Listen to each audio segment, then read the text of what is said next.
It's working, Renee, it's working. Wonderful. Thanks for all your work in keeping us connected.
Okay.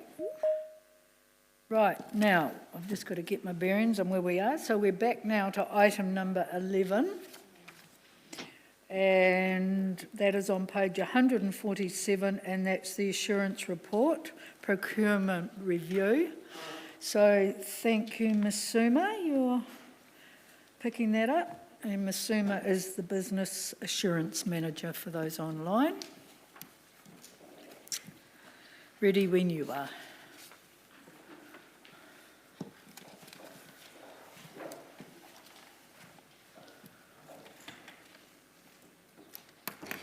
Thank you. Yes, so this is the procurement review that was also triggered by the formal business assurance program. I'm going to take this report as read and just jump straight into questions through you, Madam Chair. Okay, thank you. So, councillors, are there any questions?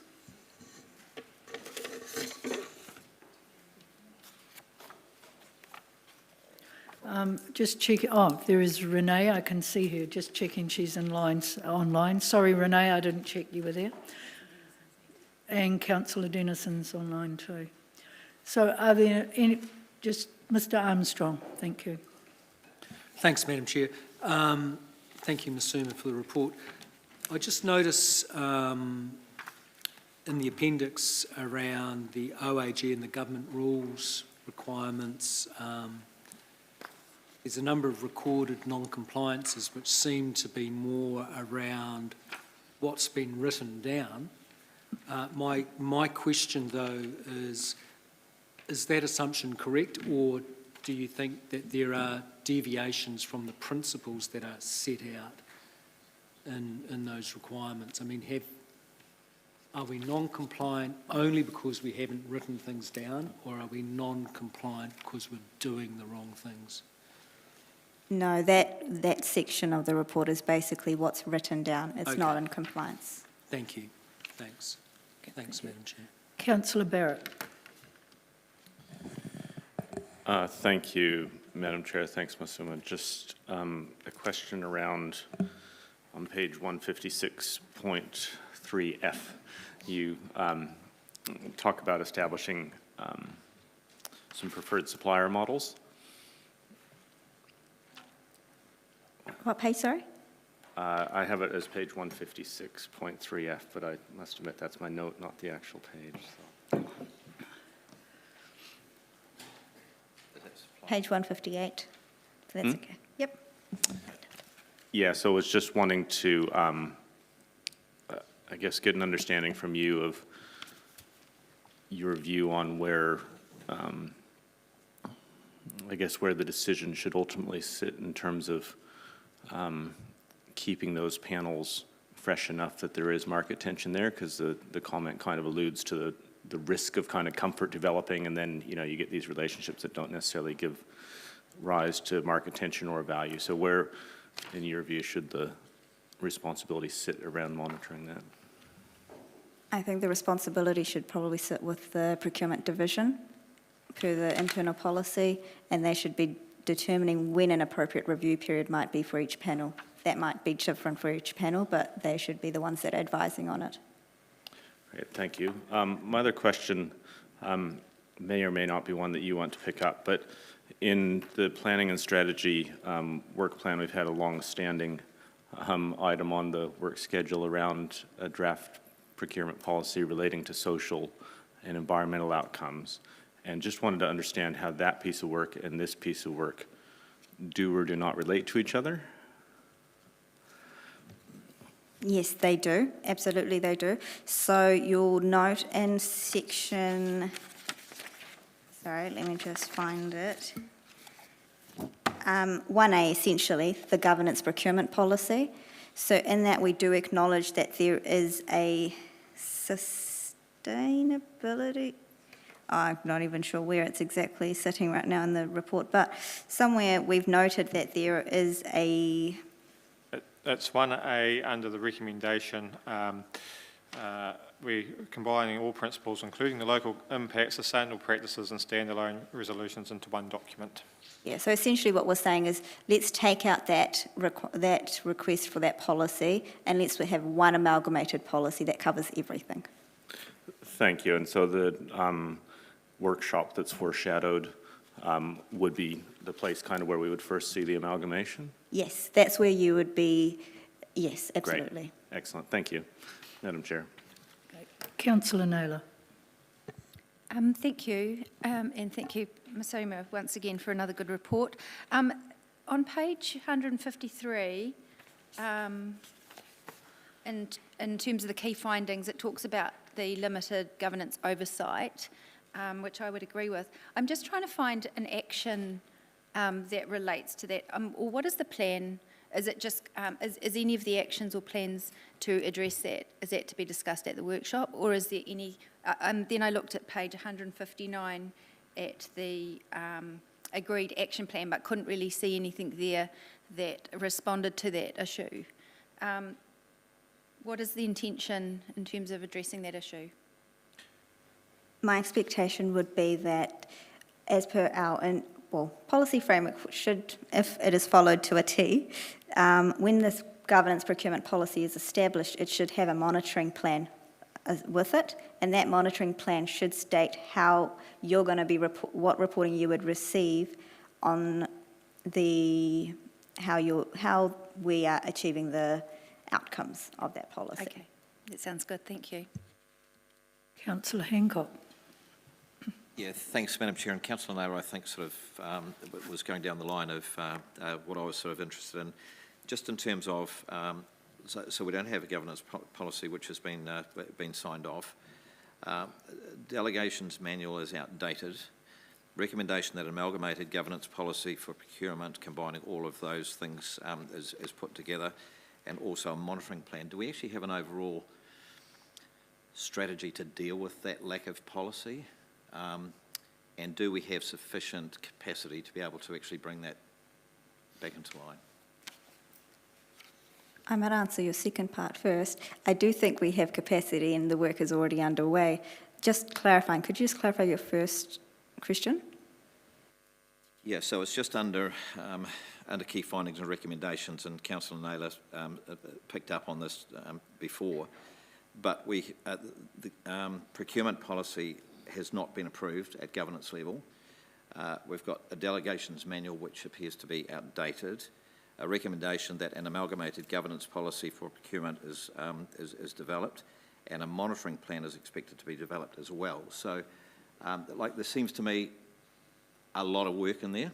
So I just want some reassurance, I guess, that we've got all of that in hand and we've got some timelines and we've got the capacity to be able to do that work. I'll start it and Cam may want to add to it. I think in its absence, I'm guessing what you're saying is there's a lot of work to be done. What are we doing in its absence at the moment anyways? So in its absence, we're obviously using what we have available, following that lead, and then also using internal specialists for guidance as to what good practice might look like. But what we're missing is that direction coming from the top. Now, I appreciate that the procurement policy, there's a few things there that are outdated. I don't think they're massive pieces of work alone, but it's just a matter of putting them together. I do think it's in hand, but... Yeah, so we appointed a procurement manager back in May, and certainly his focus has been around the procurement framework, including preparing for a procurement governance policy and an update of the procurement management policy. The reason why a lot of this is coming together, so if we think of delegations and procurement, there's elements of crossover and linkages, and it's actually a good opportunity to look at both at the same time and determine what sits in the most appropriate policy. In terms of the monitoring plan, that falls out of the workshop as to, well, what sort of things, what things should we be bringing back on what sort of frequency to give comfort that we're giving effect to the outcomes of the governance policy on procurement. So that's good hygiene in terms of any sort of updated introduction of a policy. Yeah, thanks. That's helpful, Madam Chair. Councillors, are there any further questions? There being none, so Ms Suma, you may step down. So we'll go to the recommendation. Who would like to move the recommendation? Thank you, Councillor Naylor. Councillor Hancock, you second it. And I'll just read the recommendation that the committee resolved to receive the memorandum titled Assurance Report Procurement Review and its attachment presented to the Finance and Audit Committee on 24th of August 2022. Councillor Naylor, do you wish to speak to? Just to say thank you for the report. It's great to get this piece of work underway. Obviously, there's further work to continue this, and I look forward to the engagement with elected members that's planned. Thank you. Are there any further comments? There being none, we will go to vote.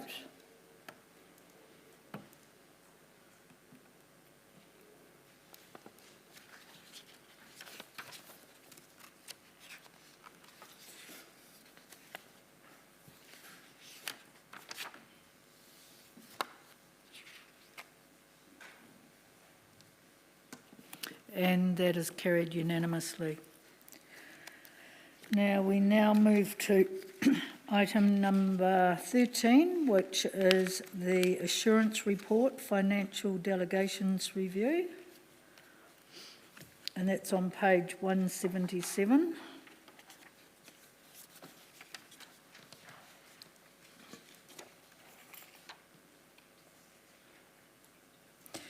And I just want to point out, councillors, that the attachment is a Part 2 item. So we're going to deal with this in Part 1, but if there's any questions relating to the attachment, then we will move into Part 2. So it's a little unusual, it's a Part 2 attachment. So when you're ready, so this has been presented by Ms Suma and Hannah, Democracy and Governance Manager. So over to you, ladies.